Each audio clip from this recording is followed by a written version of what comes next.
Albert Einstein once said, everybody's a genius, but if you judge a fish by its ability to climb a tree, it will live its whole life believing that it is stupid.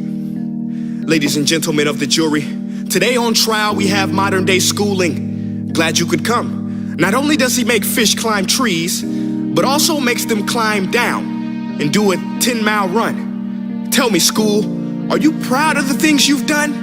Turning millions of people into robots, do you find that fun? Do you realize how many kids relate to that fish swimming upstream in class, never finding their gifts, thinking they are stupid, believing they are useless? Well, the time has come, no more excuses. I call school to the stand and accuse him of killing creativity, individuality, and being intellectually abusive. He's an ancient institution that has outlived his usage. So, Your Honor, this concludes my opening statement, and if I may present the evidence of my case, I will prove it. Proceed. Exhibit A. Here's a modern day phone. Recognize it? Here's a phone from 150 years ago. Big difference, right? Stay with me. Here's a car from today, and here's a car from 150 years ago. Big difference, right? Well, get this. Here's a classroom of today, and here's a class we used 150 years ago. Now, ain't that a shame? In literally more than a century, nothing has changed. Yet you claim to prepare students for the future? But with evidence like that, I must ask, do you prepare students for the future or the past? I did a background check on you and let the record show that you were made to train people to work in factories, which explains why you put students in straight rows, nice and neat, tell them sit still, raise your hand if you want to speak, give them a short break to eat, and for 8 hours a day, tell them what to think.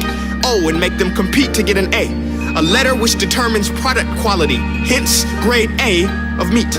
I get it. Back then, times were different. We all have a past. I myself am no Gandhi. But today, we don't need to make robot zombies. The world has progressed. And now we need people who think creatively, innovatively, critically, independently, with the ability to connect. See, every scientist will tell you that no two brains are the same. And every parent with 2 or more children will confirm that claim. So please explain why you treat students like cookie cutter frames or snapback hats, giving them this one-size-fits-all crap. Watch your language. Sorry, Your Honor, but if a doctor prescribed the exact same medicine to all of his patients, the results will be tragic. So many people would get sick, yet when it comes to school, this is exactly what happens, this educational malpractice, where one teacher stands in front of 20 kids, each one having different strengths, different needs, different gifts, different dreams, and you teach the same thing the same way? That's horrific. Ladies and gentlemen, the defendant should not be acquitted. This may be one of the worst criminal offenses ever to be committed. And let's mention the way you treat your employees. Objection. Overruled. I want to hear this. It's a shame. I mean, teachers have the most important job on the planet, yet they're underpaid?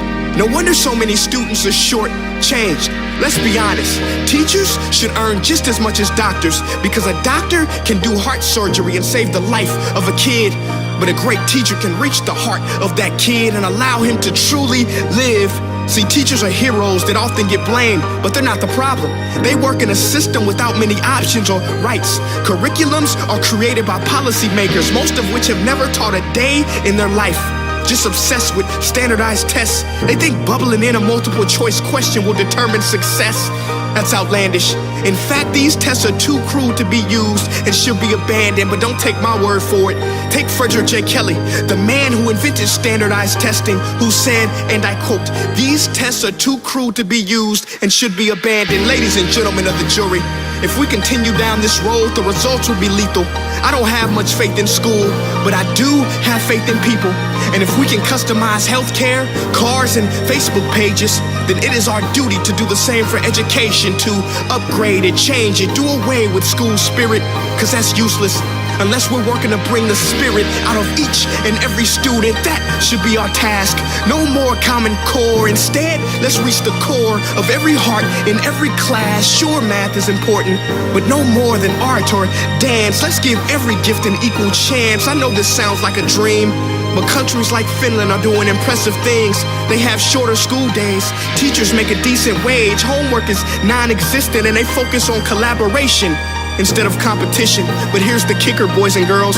Their educational system outperforms every other country in the world. Other places like Singapore are succeeding rapidly. Schools like Montessori, programs like Khan Academy, there is no single solution. But let's get moving, because while students may be 20% of our population, they are 100% of our future. So let's attend to their dreams, and there's no telling what we can achieve. This is a world in which I believe, a world where fish are no longer forced to climb trees. I rest my case.